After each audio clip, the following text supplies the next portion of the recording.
The largest crowds in years turned out for many Veterans Day programs, apparently because of recent attention focused on the president's handling of the Vietnam War. Headlights have been displayed on many automobiles around the area, although really only a small percentage of the motorists actually turned their headlights on.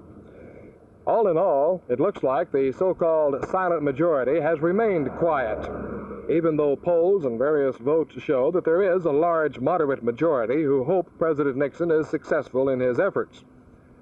A typical Dallas area speech was given at a memorial service co-sponsored by several veterans groups.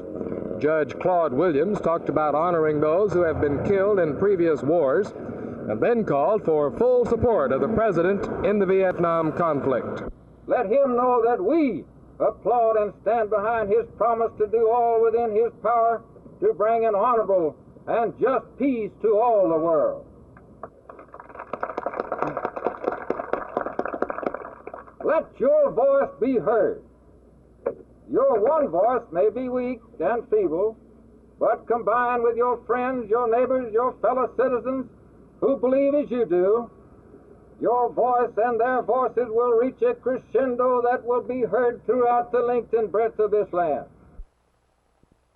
There also have been Support Your President observances at various college campuses, such as East Texas State at Commerce. A noon rally there featured patriotic songs, the Pledge of Allegiance, and other Americanism activities. The rally was organized by 3 students, but supported by the school, the city council, veterans groups, and local businessmen. Commerce merchants donated 3,000 red, white, and blue armbands for the event. But as these began showing up, some of the supporters of the upcoming moratorium days broke out their black armbands and wore them as a counter demonstration. Now for a look at Veterans Day in Fort Worth, here is Jerry Taff.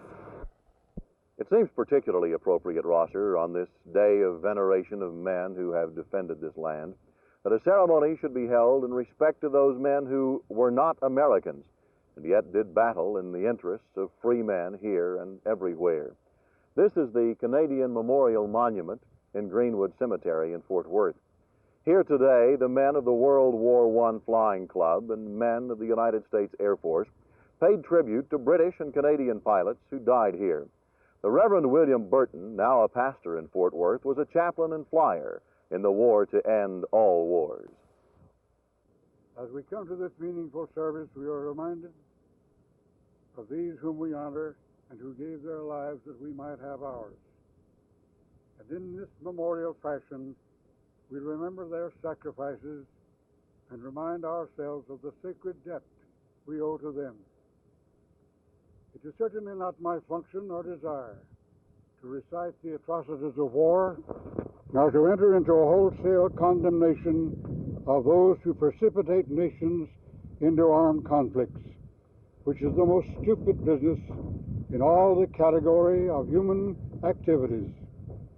An honor guard from Carswell Air Force Base and a rifle squad of airmen concluded today's tribute to these daring men who taught their flying machines to fight and set the pattern for the tradition of aviation for defense.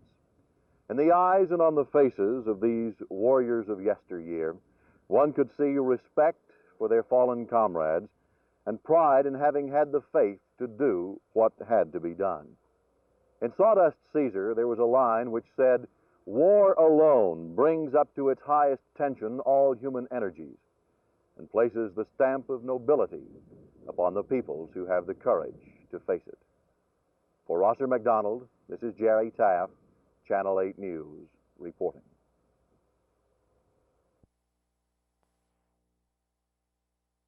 I know my husband's feelings on it. I have talked to him at great length. Even while he was in Vietnam, we wrote and talked about this through tapes. This is when a lot of the peace demonstrations were beginning. He expressed his views to me. The military was his life. He dedicated his life to it because he felt very strongly what he was doing. And for them to associate his name with all of these peace demonstrations against our government, etc., to me is wrong. I just cannot allow this, because he died for what he believed in. He knew very well when he went over there that he possibly might not come back. But he felt so strongly that he was serving his country. that I cannot, in all good conscience, allow his name to be used in connection with something like this.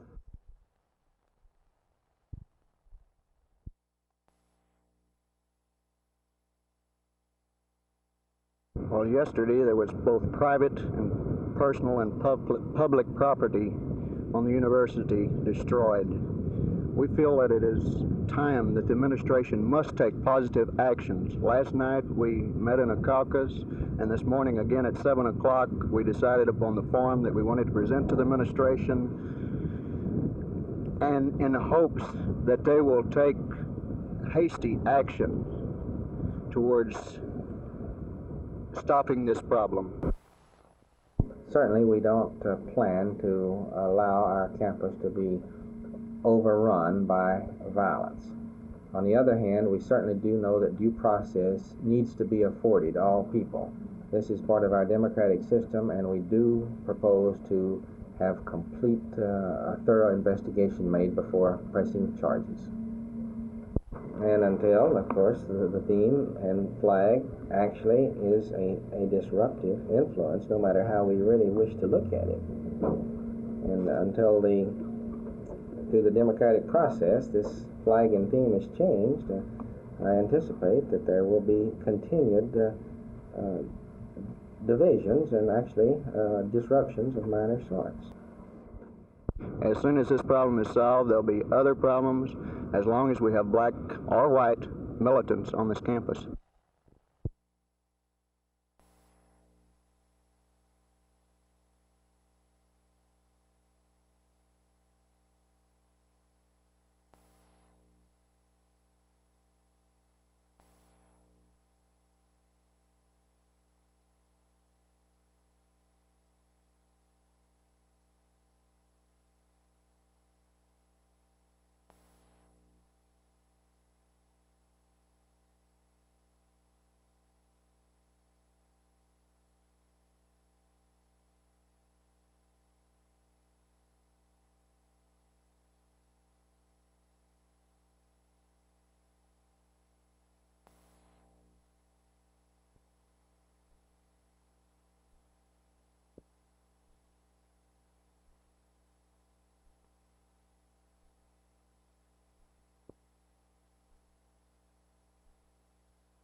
The cities need more money. That's what the mayors say, that's what the city councilmen say, that's what all the finance officers say. But what disturbs the members of the Texas Municipal League at their convention in San Antonio is that the U.S. House of Representatives has passed a bill that would not exempt municipal bonds from tax. This means that a lot fewer people are going to buy municipal bonds, and it's going to put the cities in a financial bind if it ever does pass the Senate. I asked tax attorney Ray Hutchison from Dallas what this meant just after he spoke to the city councilman on the subject today. The bill in and of itself, already just having been proposed, has had a tragic effect on municipal bonds today. The bond market has ceased to exist. Basically, it's trying to recover. There's a lot of pent-up demand for money. We have a supply problem. The bill in and of itself has increased tax correction interest rates. It has cost taxpayers money already. It's caused local ad valorem tax increases, and it's already had a terrible effect. And it'll take some time, even if it comes out of Congress completely clean of these provisions. It'll take a long time, according to all the experts, for it to completely clear itself from the damage that's been done already. Whether cities can organize enough to win the Senate battle or not, the fact remains that they're going to have to do something about the financial bind they're in. This is Phil Reynolds, Channel 8 News at the Texas Municipal League Convention in San Antonio.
be permitted.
Aim!